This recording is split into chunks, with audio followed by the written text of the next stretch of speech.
kung paano po natin sila tawag ito, gawin kung ano yung dapat at nararapat. Number 2 na makikita po natin is Philia o Philia. Stewards, yung una, number 1, stewards, nang ibig sabihin po ay familial love. Pangalawa is Philia, friendship. Friendship love. Ano? Alam ko, bawat isa sa atin may mga kaibigan. At yung mga kaibigan, naging kaibigan. Nung una kinaibigan eh. Tapos yung pangalawa, kaibigan na.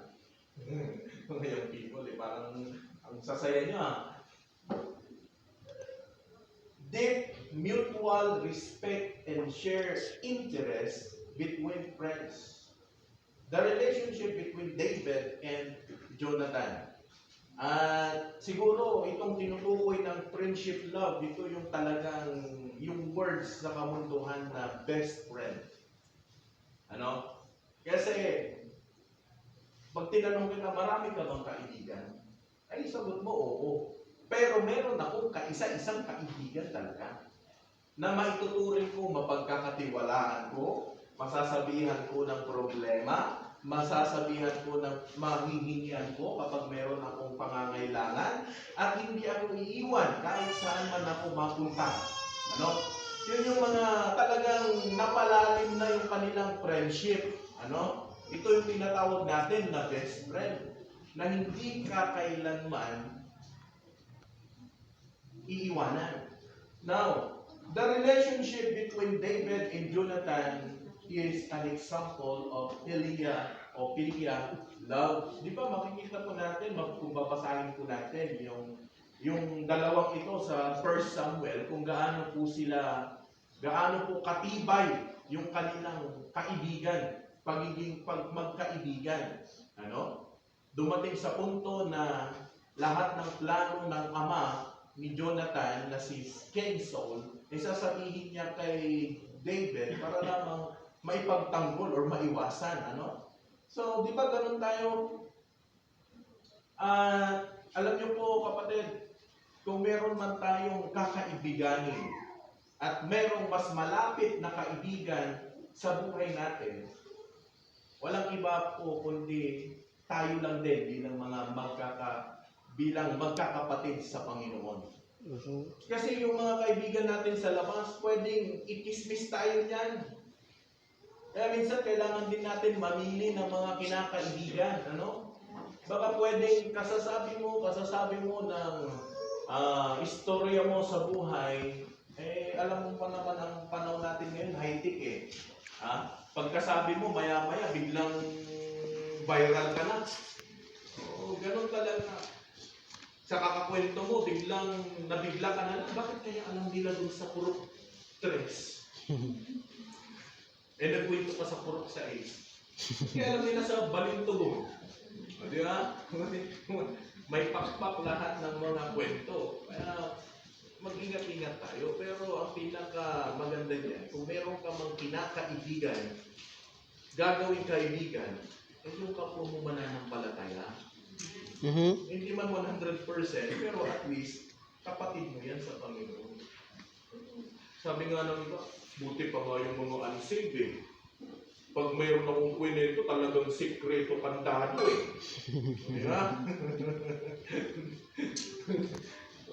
Minsan nga, yung mga kapatid ko sa pananampalataya, pag nagkwento ako, inaasar pa ako eh.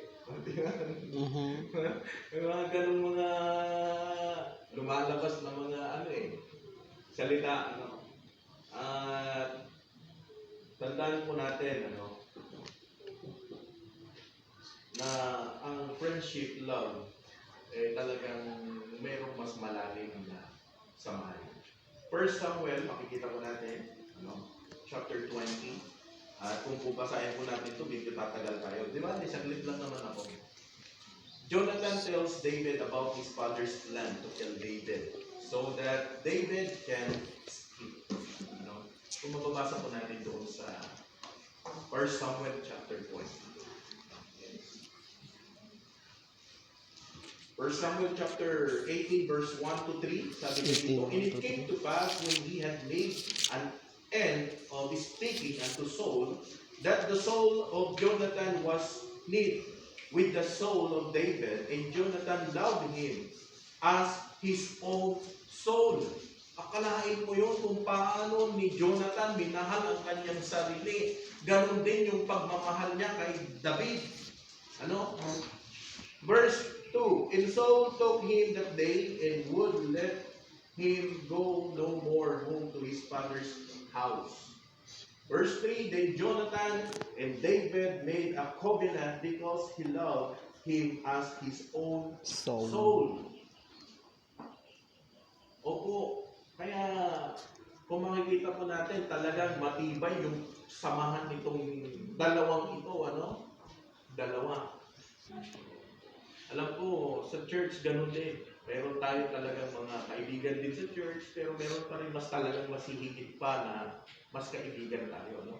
Kaya minsan napagkakamalan tayo, same feeder, flock together. Kaya kung sino yung medyo kamukha mo, yun at yun talaga. Ang kasundo mo. Pag di mo naman kasundo, kaaway mo.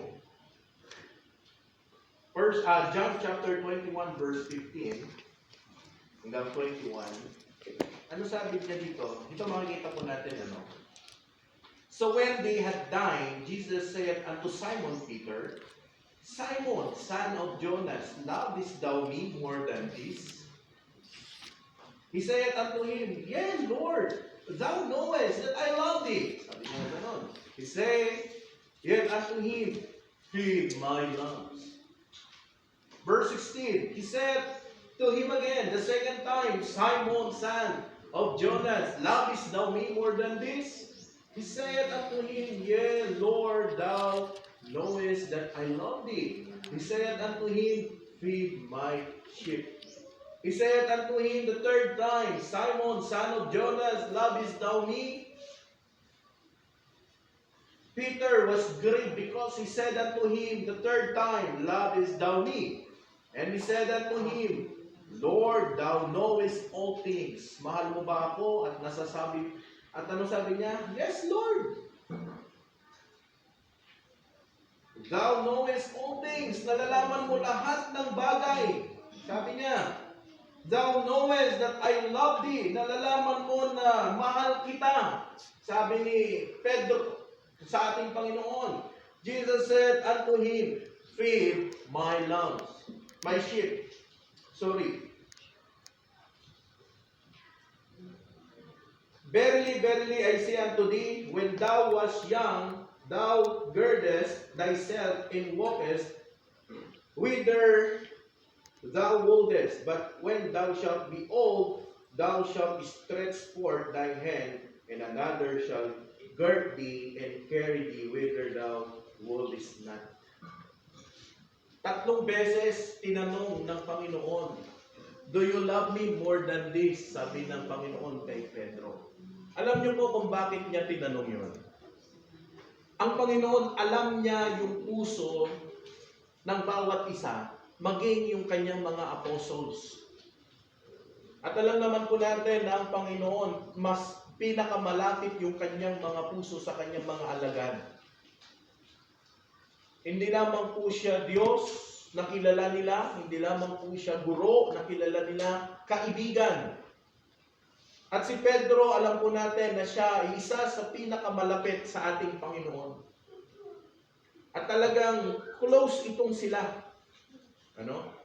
Pero siyempre dahil matagal niyang nakasama, imagine that, 3 years kasama niya itong 12 apostol na yan.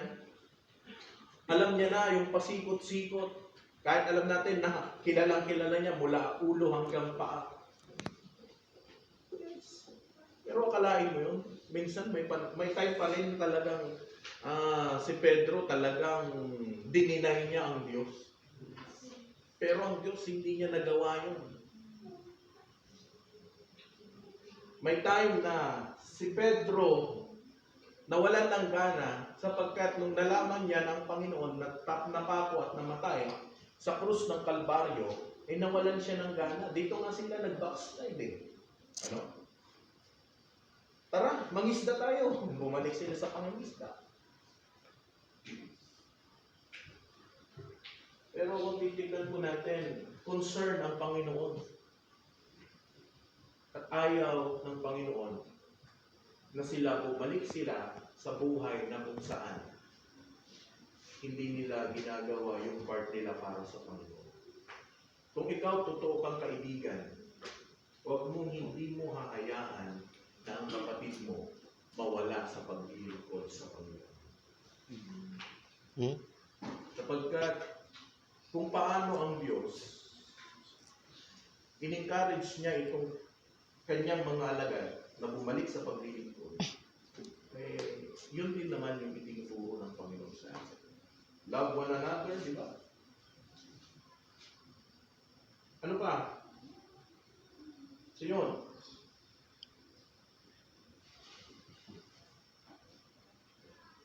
Verily, verily, I say unto thee, when thou was young, thou girdest thyself. Ito yung sinabi ng Panginoon kung ano yung mangyayari sa kanyang kamatayan.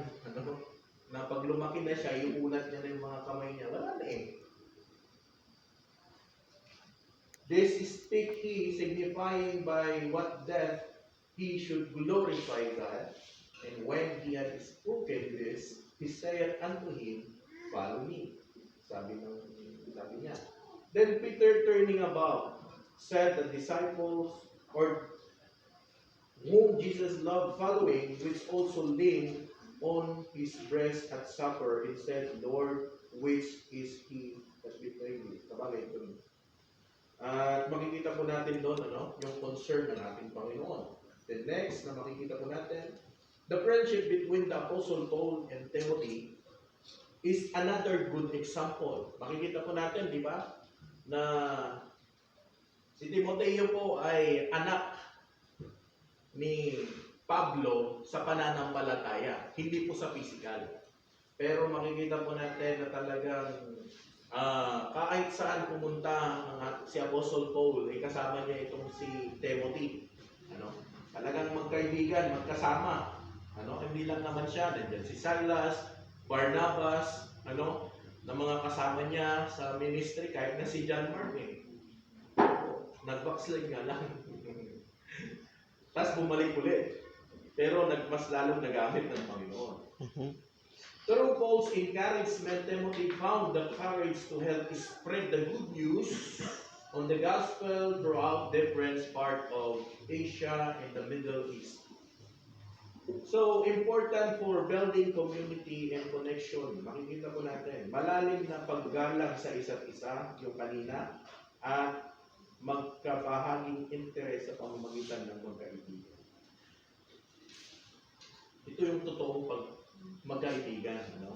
Hindi lang basta friend mo, binigyan ka ng chocolate, nilibre ka ng ano tawag doon? Ng kikyam, ay magkaibigan na kayo.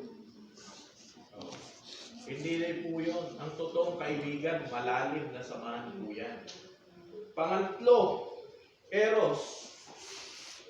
Diba? Ito yung romantic love. Passionate physical attraction between partners in a romantic relationship. At makikita po natin yan doon sa The Song of Solomon. Mababasa po natin doon yung relasyon ng itong romantic love. God designed romantic love to be expressed within the covenant of marriage. Key points about Eros love in the Bible. Eros or romantic love is a gift from God. Tandaan po natin, ang marriage, inimbento yan ng Panginoon. It means to be expressed within the bonds of marriage. Ito ay sinadya upang maihayag sa loob ng mga buno ng kasal.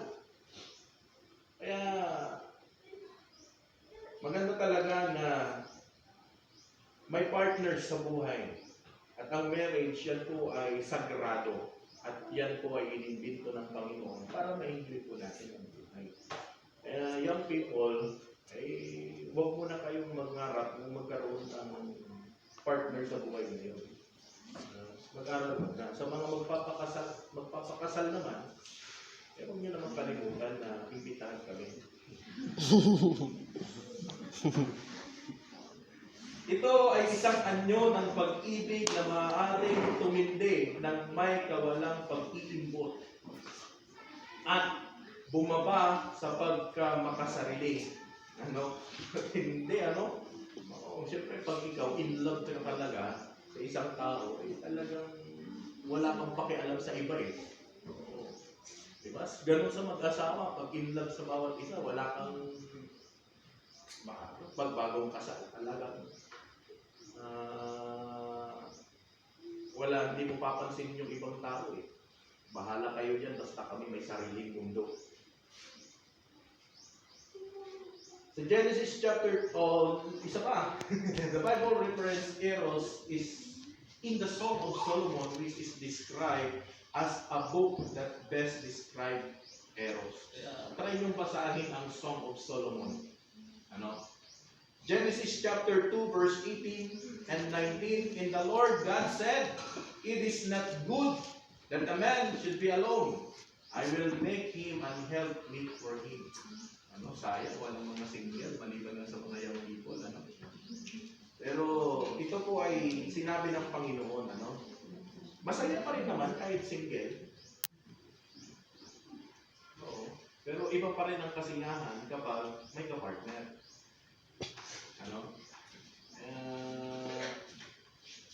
Yung mga malapit ng ikasal, talagang parang nakalutang sa langit. Parang lumulutang sa ere. At kuminsan, laging lutang. Sino ba kasi yun? And the Lord God said, "It is not good that a man should be alone." Talagang bibigyan talaga, magkaroon talaga ng asawa. Pag kayo mamimili ng partner, talagang alam yung sigurado. And out of the ground, the Lord God formed every beast of the field and every fowl of the air, and brought them unto Adam to see what he would call them. And whatsoever Adam called every living creature, that was named thereof. Sabi niya, di ba, pinangalanan ng lahat ng mga klase ng mga hayop. At nung pinatulog si Adan, kinuhanan ng tadyang, hinulmang babae, pinangalanan siyang Eva. Hindi si Adan para kay Michael. Hindi si Michelle para kay Grace. Kundi talagang lalaki sa babae. Proverbs chapter 5 verse 18 hanggang 19. Let thy fountain be blessed and rejoice with thy wife of thy youth. Diba? Pagpalain ang iyong bukal at magalak ka sa asawa ng inyong kabataan. Kaya pag first day pa lang nilang mag-asawa, talagang super sweet yan. Sweet. Kulang na nga lang, langgamin eh. Nung nilanggam, nawalan ng kamis, habang tumatagal, nawawalan ng kamis. Kaya ang nangyayari, nagkakaroon ng problema. Let her be as the loving hind and pleasant roof. Let her breast satisfy thee at all times, and be thou ravished always with her love. Gaya ng maibiging usa at ng masayang usang babae, bigyan ka katiwasayan ng kanyang dibdib sa buong panahon at laging malugod ka sa kanyang pag-ibig. Song of Solomon, makikita po natin. Chapter 4, verse 9 and 10. Thou hast ravished my heart my sister, my spouse, thou hast ravished my heart with one of thine eyes and one chain of thy neck.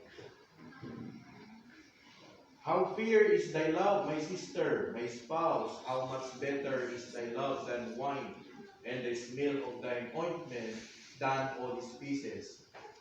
Talagang ang Song of Solomon ay kung paano niya pinupuri yung kanyang asawa. Ano? Di ba ganun naman? Na kung paano mo purihin yung asawa mo. And then last, agape or selfless love. Ano? Unconditional, sacrificial love representing God's love for human. Ano? Makikita po natin. Ito yung maganda yung unconditional. Wala kang inaasahan o walang kapalit na pagmamahal. Ano? Na sa ginawa ng Panginoon sa atin, na tayo po ay minahal ng Panginoon, eh wala naman siyang inaasahan sa atin. Ano? Eh, kung tayo, pag nagmahal tayo, eh, gusto natin may kapalit din. O, di ba? Example of agape love in the Bible, John chapter 3, verse 16. Di ba? For God so loved the world that He gave His only begotten Son, that whosoever believeth in Him should not perish. Akalain mo yun? Kung atin pong makikita at pag-aaralan ng pag-ibig ng Panginoon, hindi po natin kayang sukatin yung lapad, yung taas, yung haba, yung lalim ng pagmamahal ng Panginoon sa atin. Walang katapusan yan. Ano? Ang tao, pag nagmahal, minsan nawawala yan sa ilang panahon. Pero ang Diyos hindi. Habang buhay na tayo po ay minahal ng Panginoon. At Romans chapter 5 verse 8, hindi po ako nagkakamali, but God commended His love toward us. Ano? Ipinakita na ng Panginoon yung pagmamahal niya sa atin. While we were yet sinners, Christ died for us. Na kahit tayo ay makasalanan pa, si Kristo namatay para sa atin.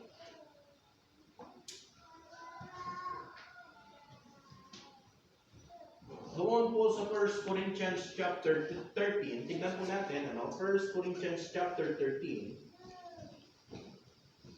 1 Corinthians chapter 13. Though I speak with the tongues of men and of angels and have not charity, I am become a sounded brass or a tinkling cymbals.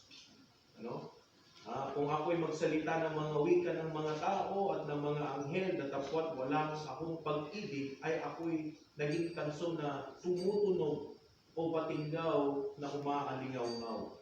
At kung magkaroon ako ng kaloob na panghuhula at malaman ko ang lahat ng mga hiwaga at ang lahat ng mga kaalaman, at kung magkaroon ako ng buong pananampalataya na anupat, mapalipat ko ang mga bundok, datapwat wala akong pag-ibig, ay wala akong kabutihan. Ano? At kung ipagkaloob ko ang lahat ng aking tinatangkilik upang ipakain sa mga dukha, at kung ibigay ko ang aking katawan upang sunugin, madali lang kasi yun eh. Ano? Madaling magbigay. Madaling ibigay ang sarili. Ano? Kung ang aking katawan upang sunugin na tapot wala akong pag-ibig, ay walang pakikinabangin sa akin. Ang pag-ibig ay mapagpahinudhod, separate long, magandang loob, at pag-ibig ay hindi nanananghili, invade not. Ang pag-ibig ay hindi nagmamapuri, hindi mapagpalalo. At kung tutuloy po natin, lahat po yan ay patungkol po sa pag-ibig. Pero, ang itinuturo ko dito is yung kung paano ang Diyos nagmahal ng higit sa lahat ng klase ng pagmamahal. Pwede natin yung gayahin, pwede natin yung gawin sa kung paano ang Diyos nagmahal. Sabi niya dito, John chapter 13, verse 34, a new commandments.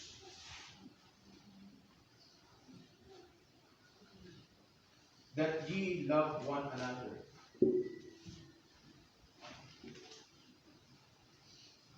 Isang bagong utos at sa iyo'y binigay ko na kami mga kaibigan sa bawat isa.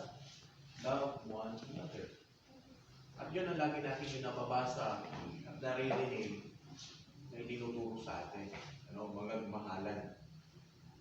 In Matthew chapter 5, verse 44, but I say unto you, ano yun? Love your enemies.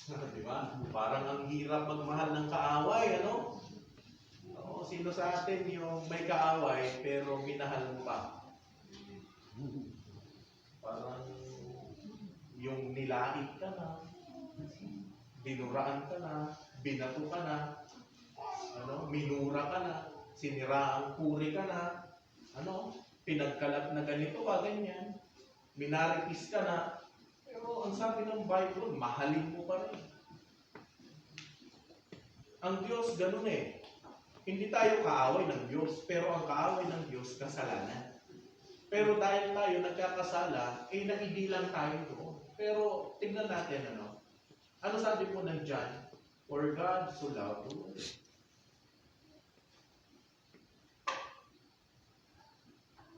At anong sabi niya in verse 17?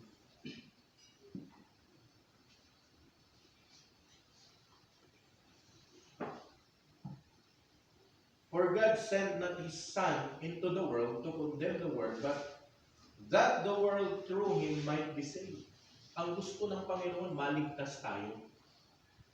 Kaya ang ginawa niyang pundasyon para tayo po ay maligtas, yung salitang pag-ibig.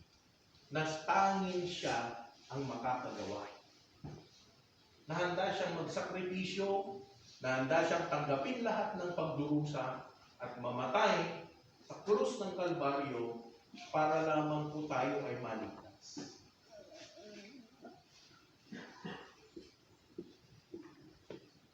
Kaya ang pinakamahirap lang na utos ng Panginoon dito, love your enemy.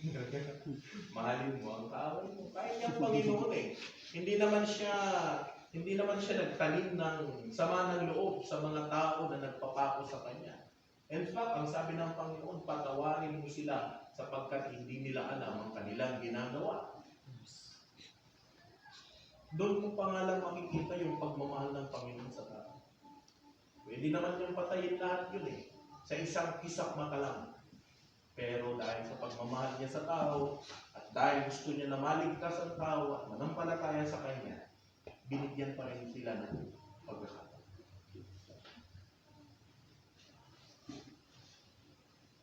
So, ito yung mabigat. Madali lang magmahal. At minsan namimili tayo ng mamahalin. Porket mabait yung tao sa atin, mapagbigay yung tao sa atin.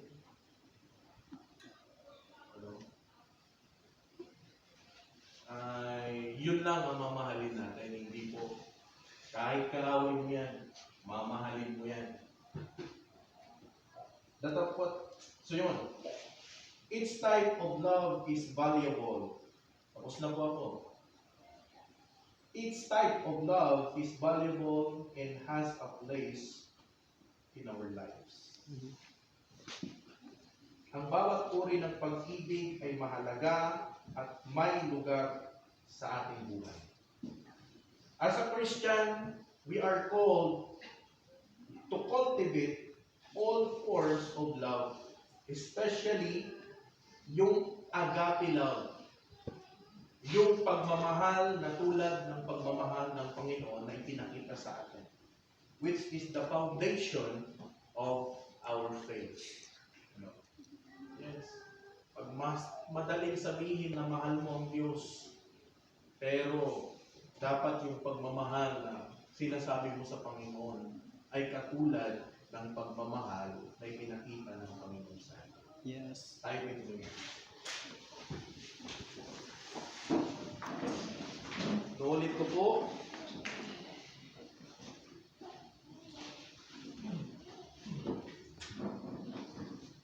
Una, familial love, storage. Pangalawa, brotherly love. Ano? Brotherly love, philia, eros, romantic love sa mag-asawa yan. At ang pinakahuli, yung selfless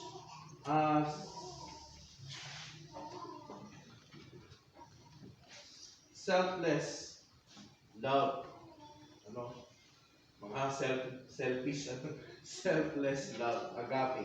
Ito po yung pagmamahal ng ating Panginoon sa atin. Okay, tayo po yung manalangin. Ama naming Diyos, muli kami po ay nagpapasalamat